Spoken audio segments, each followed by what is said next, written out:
So do you see how ideologies work? You see this all the time, even with the concept of freedom of speech. This is an ideological tool because Muslims don't disagree with freedom of speech. I mean, to claim such a thing, stop talking. Yeah? But we say that freedom of speech doesn't really exist in its absolute form. Because freedom of speech is always negated by some other principles. For example, in the West, you have things like libel laws. You have product defamation laws. You have hate speech laws. So you have restrictions to speech. Even in Islam, Allah Azza wa Jalla says you can't swear. Allah doesn't like, He says in the Quran, Allah doesn't like profanity and the utterance of evil speech in society. So there are restrictions even within the Sharia. So the point is, Muslims are a little bit more profound and practical. We say, look, instead of talking about freedom of speech, let's create a more coherent definition.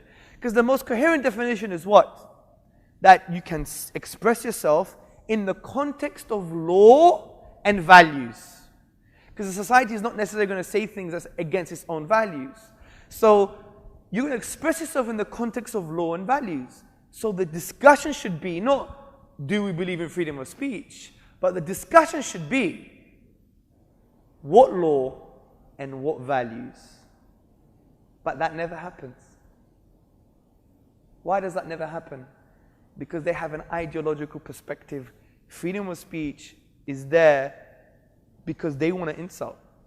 I have every right to draw cartoons about the Prophet Muhammad sallallahu alaihi wasallam and even Isa alayhi salam. I have every right to swear at your religion. I have every right to belittle and mock. Because you have to understand this and empathize. Because I agree on how it emerged. Because remember what we discussed yesterday. We said that the Catholic Church used to use the coercive arm of the state to prevent any type of thinking, to prevent any type of ideology, ideas, concepts that was incongruous against with the Catholic tradition and its ideas. So we had Martin Luther in the Reformation, pegging on a church door in Wittenberg, his thesis attacking the Catholic Church. And after a few more social and historical milestones, you had the religious wars. And then you had the post-Enlightenment movement that really wanted to move away from religion so you could start discussing things without fear. We agree with this. Intellectual discussion and discourse is fine. But ideologically, from a secular liberal perspective, you think about it, generally speaking, they still want the right to really belittle religion in a non-nuanced way, in a very shallow way, so they could keep the secular ideological narrative that religion, keep it at home. It has no say in the intellectual public sphere where it counts. I know America is seen as a soft secular country because religion does have a say, but in reality it doesn't. Capitalism has a say, or neoliberal economic principle has a say. This is all gimmickry. It's all gimmicks, right? It's a smokescreen. Islam, though, because if it's a profound tradition, what does it say? It says, well, this freedom to insult is actually obviously an ideological tool, and that's why they use it. But we should respond effectively and say, look, freedom to insult actually goes against the very objectives of freedom of speech. If you read the works of John Stuart Mill, who was one of the apostles of the liberal tradition that spoke about freedom of speech and the liberty to speak and express yourself. John Stuart Mill said the reason you need this liberty is not just because for the sake of liberty. It's because you want truth, accountability, progress. It's the maqasid, the high intents, the objectives of freedom of speech. Truth, accountability, and progress. And they said you need free expression to achieve these. We agree. But to insult, do you achieve these objectives? That's the question. If I spoke to this brother and I wanted to teach him, for example, quantum physics, and I start saying, you know your mother, and start saying bad things, saying to him, you smell, and being even worse, I mean, you can imagine what I could say. Is this insult conducive to my objective of teaching him quantum physics? No. Imagine Stephen Hawking, the renowned physicist. He had a PowerPoint presentation and he started being very rude to the Qatari culture. or to the Islamic culture, and then he taught you quantum physics, I mean, would you take him seriously? I mean, would it be an effective way of delivering his message? No. So this freedom of insult goes against progress, learning. What about the other one? Accountability. Imagine we had George Bush, okay? George Bush, also known as Shaitan. We had George Bush here, for example, and I want to account him for his atrocities against the Muslims and the non-Muslims in Iraq. Christians died, many people died, innocent human beings died. 1.2 million according to some statistics. If I were to account him and I start by saying, you can't even speak, you sound so stupid, you're an idiot, you sound like you had no mother, sound like you've never been cared for before, what's the matter with you? If I said all these things, is that conducive to me accounting him? No, it won't be. You'd be chucked out of court. If you're a lawyer or a judge, you'd be finished. It's not an effective mechanism in delivering your freedom of speech. Even truth. Say I want to find out the truth about another community, and I want to ask you a question about Islam. Now I can say, what does Islam say about the hijab? Why do you have the hijab? That's a nice, polite way of asking a question. Or I could come to you and say, you force your women. You're an idiot. You're a barbarian. I don't want to know nothing about you. The reason you cover your women because they're all ugly. Now, is that insult conducive to finding a truth about another traditional culture? No. So you see from these very practical examples that freedom to insult goes against the very objectives of freedom of speech, which is truth, accountability, and progress. So don't listen to these liberals, these neoliberals who say, no, it has to be free because it has to be free. I mean, why? Why? There are objectives. You're not going to just say things for no reason. And especially when it comes to civilization discourse. If you don't know another civilization, drawing cartoons is uncivilized. And that should be our reaction. We should feel sorry and say, this is an uncivilized expression. You really want to know, we live in this society, this global village, you want to know who we are? Then talk to us. Discuss. When was the last time you sat with a committee of ulama and had a discussion about our ideological viewpoint, on what we can offer on the political table and solve issues to do with global poverty? When did you inform us? When have you discussed these issues with us?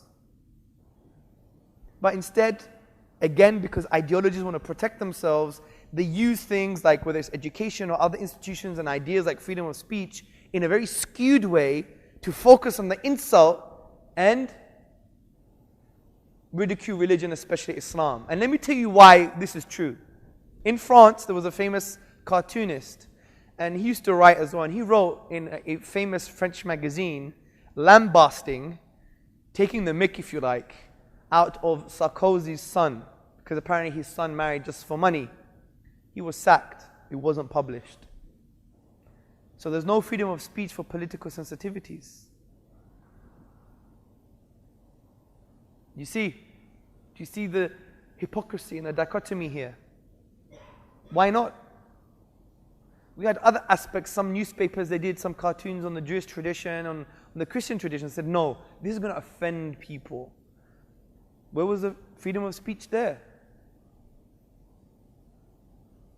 Do you see? Do you see the point here? The point is there are various examples that we could see as well that is actually shows the duplicit behavior and that these tools are used to support their ideological framework. And unfortunately, a lot of Muslims fall into this. They're like, yeah, we believe in freedom of speech and freedom to insult, we have to, we've got no choice. Look, we believe in freedom of speech, but we want to discuss what law and what value is going to curtail that speech, because you don't disagree with curtailing speech because you have it yourself. We want to discuss what law and values, and that's when we could bring the discussion to the Sharia, to Tawheed, to Islam. But we don't have the discussion. We're like, yeah, we just have to live with it. Similar to the fact of hijab, especially in the West. Many women and many sisters say, I wear hijab because it's my free choice. Another liberal narrative. I mean, frankly, technically, it's not your free choice, although you have a free choice, but you do it out of obedience, not because you had a choice. There's a big difference. So we're following a liberal narrative because if you support that narrative, then you should allow people's free choice to wear a bikini.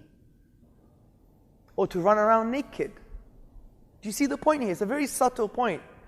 Rather, we should be more positive and say, look, your ideological perspective is actually false. Because if you want to even talk about the word freedom, and this is very interesting because freedom is an ideological word. It's heavy, it's very loaded. Liberty, freedom, hurriya, raha. It's very, these kind of like, they're very loaded terms in the Western tradition. Now, we have to understand that, what do you mean by freedom? If it means disobeying Allah Azza wa Jalla, this is not freedom, this is slavery. We have to turn the tables. And we have to understand that even terms like this have ideological implications.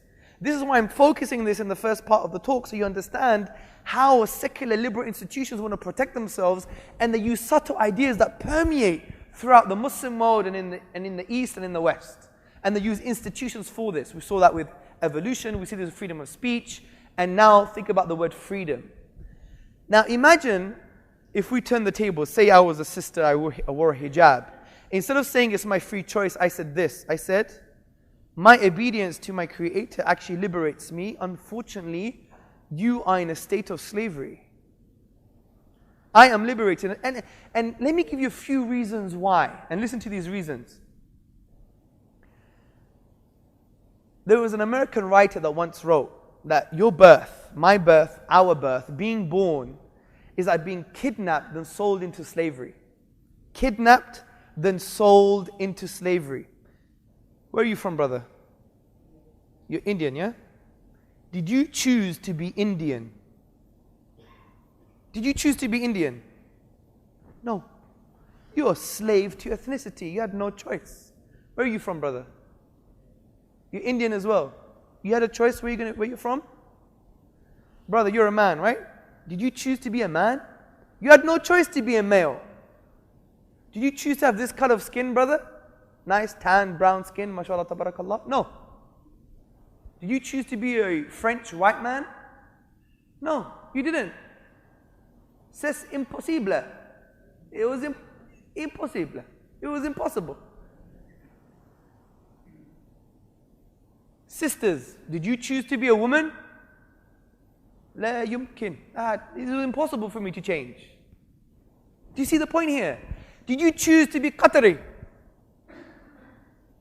Any Qataris in the room? No? Okay, so we could speak about Qataris then.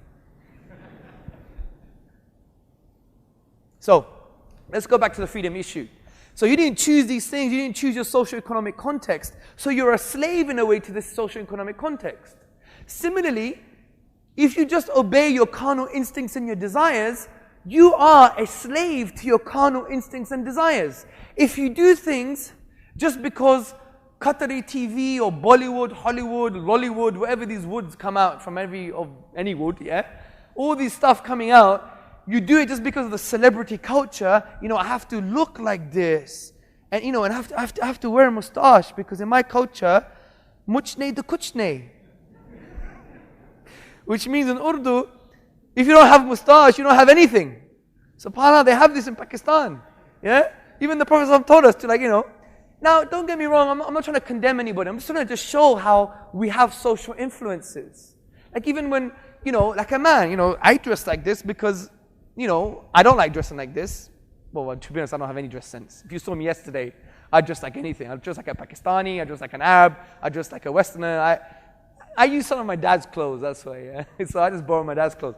But the point I'm trying to say is this, is that, I wouldn't wear something that wouldn't be socially appreciated, right? I wouldn't come here with tracksuit and a hat and, with a big chain on my chest and opening and go, what's up, man?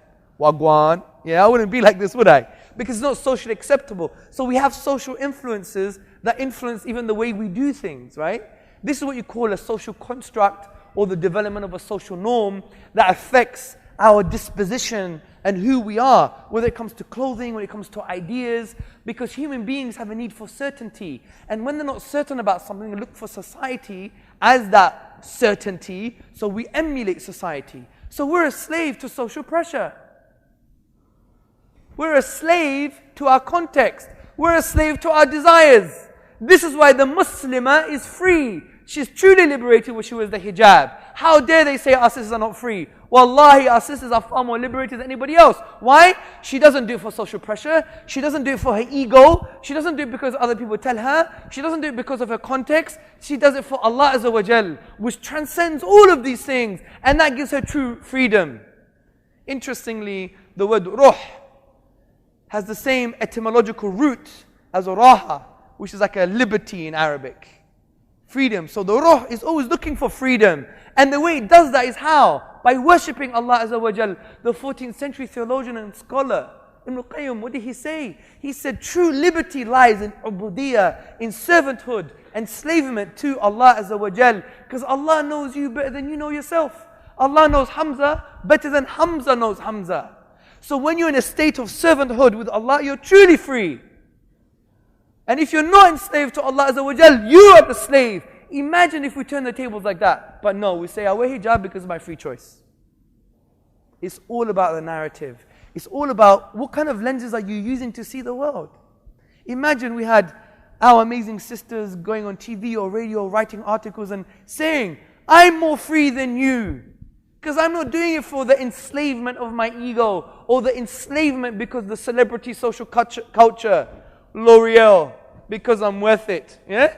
All that rubbish, yeah? I'm not doing it for these things.